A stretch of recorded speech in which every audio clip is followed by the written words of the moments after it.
Imbecile. That's what he calls Professor Blanchard. The imbecile is choosing 2 students to lead a research assignment in an abandoned farmhouse. Carter knows he's going to be selected. He's the best in the neuroscience program. The best, the Leary. The Leary. It could only be the Leary. The Leary or the Allen. 2 institutions with a history of working with the government to push the limits of psychology beyond the code. Not beyond the code, despite the code. The papers coming out of the Allen amazed him, captured him, inspired him. Had he been Canadian, it would have been the Allen, or what many called Ravenscrag. The experiments they conducted were brilliant, cutting edge, mind-shattering. He wishes he were a student in the 50s studying under Lord Crag, the nickname patients gave the genius at Ravenscrag. Lord Crag returned from the trials with ideas, not cautionary tales, not disgust like the other bleeding hearts who condemned the doctors who would anyway be smuggled into his country and be given the highest positions in government in exchange for their discoveries. Lord Crag took the experiments he had heard about to the next level, and Carter hopes to do the same. But not with this professor, not with Blanchard, Dr. Bleeding Heart Blanchard. He has no idea what real power is. Real power is freedom. True freedom. Freedom beyond the limits of ethics and morality. Carter's leading the research assignment with another peer. The challenge? Secure the secret word through the good doctor, bad doctor interrogation technique put forward by some other bleeding heart imbecile at some other institution. He's bad doctor with a code, a list of do's and don'ts the imbecile gave him. Very limiting, too limiting, self-limiting even.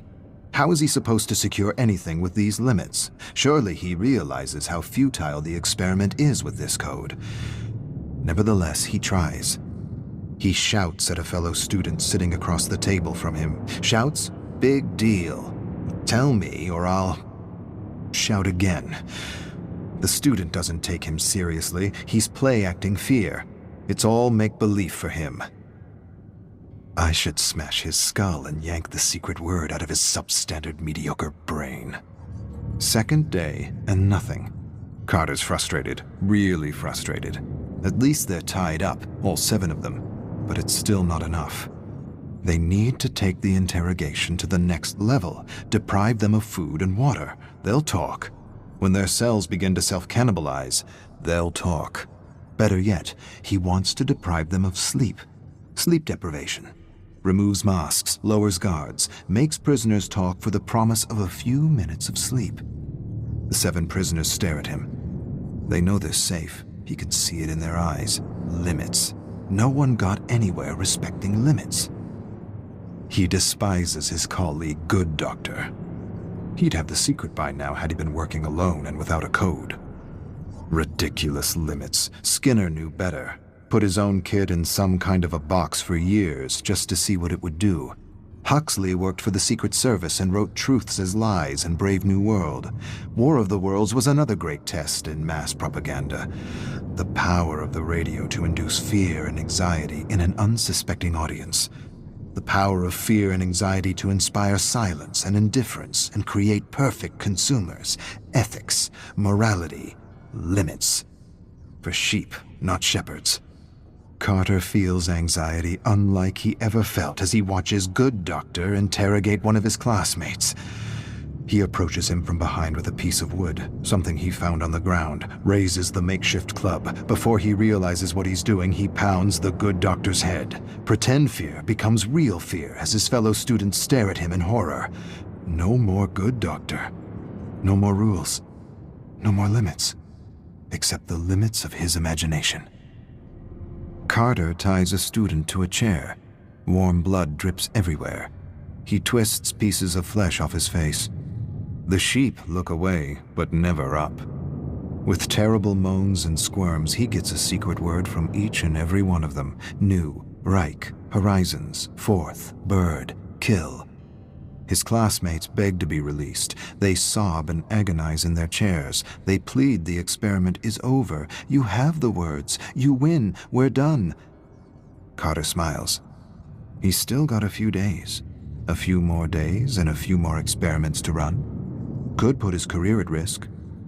But he's got the good doctor to take the fall. I'll take what I learned from Lord Crag and lobotomize these imbeciles and manipulate... No, not manipulate. Manufacture. Yes, manufacture reality. Music blares. Eyes are kept forced open with toothpicks. Carter piggybacks a looping song with an inaudible subliminal frequency to evoke fear, anxiety, and discontent. He experimented with the loop on his parents, always caused a fight between them. He doesn't remember where he got the loop. He first read about the subliminal frequency from advertisers. Advertisers deny subliminal loops work. Of course they do. Advertisers deny they use subliminal loops. But they do. They use them, and they work. They must. They must because peace and contentment is our natural disposition. War and discontent needs to be instilled, enforced, manufactured, repeated over and over again until it's the main script in the collective consciousness. Paperclip, Bluebird, MK Ultra, MK Delta, MK Search. They were all necessary. Lord Crag had the right idea, good instincts. So did the Black Sorcerer and the Dirty Trickster. They inspired all the goodies he brought with him in his bag. Music, drinks, drugs, lots of drugs. For a moment, just a moment, he hesitates.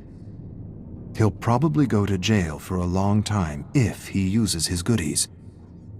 But being free, being truly free for a few days, is worth a lifetime of imprisonment. But I won't get caught. Good doctor will.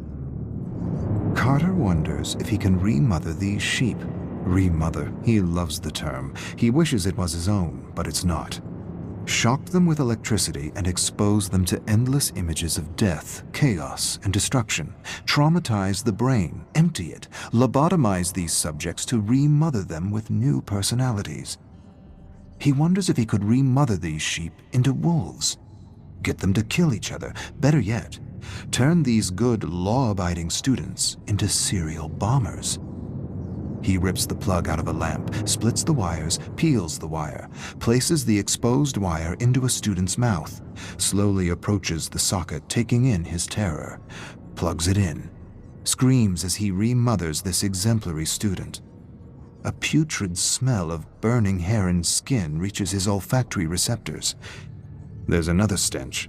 Imbecile soiled himself. Carter laughs. He hasn't been this stimulated in ages. To be free. Ah, to be truly free. Carter hasn't had this much fun since he first tried to transplant a mouse brain into a rabbit. A week isn't enough. He wishes he had more time. He needs more time. There are new avenues within the mind to explore. Too many avenues, not enough time. He wishes he had the tools to operate on their brains. There are knives in the kitchen. Good work. Not surgical precision, but good enough. He's read about a gland in the brain that looks like an eye, a gland that supposedly secretes DMT, a kind of mystical drug. He wonders if he can extract it from a living subject. He wonders what a good dosage of human DMT does to a test subject. Carter unties a rope. He's going to release Good Doctor. He's pumped him with drugs and programmed him with new thoughts. He believes the other students are Russian spies that need to be executed for national security. He unwraps the rope and places a screwdriver in his hands. He changes his mind, removes the screwdriver, replaces it with a fork, changes his mind again, replaces the fork with a spoon. He's never seen a spoon used to kill a human being. He backs away from Good Doctor, who is lost and confused, remothered. He says a phrase. The moon is down.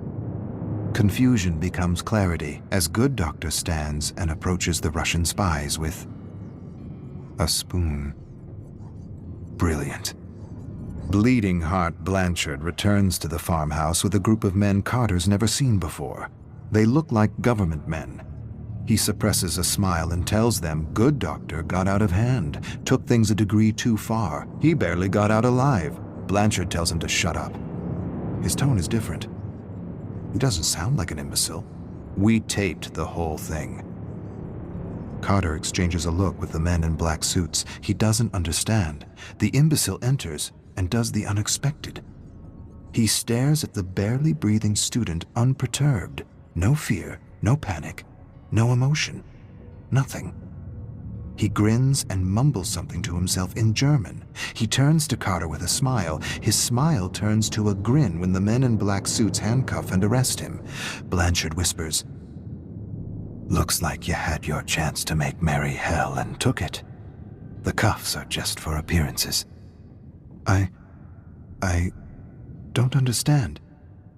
"Yes, you do. You understand much more than the others. Welcome to MK Awakening."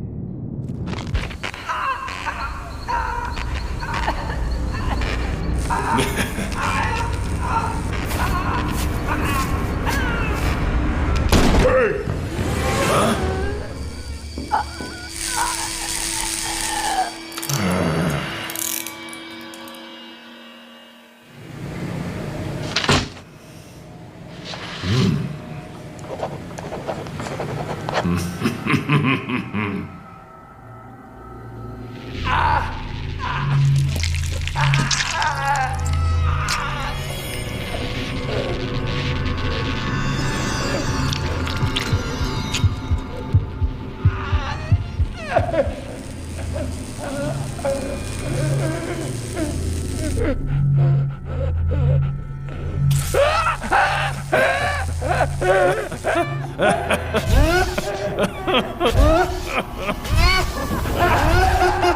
Subscribe to Lady Judge, cause she's my friend till the end.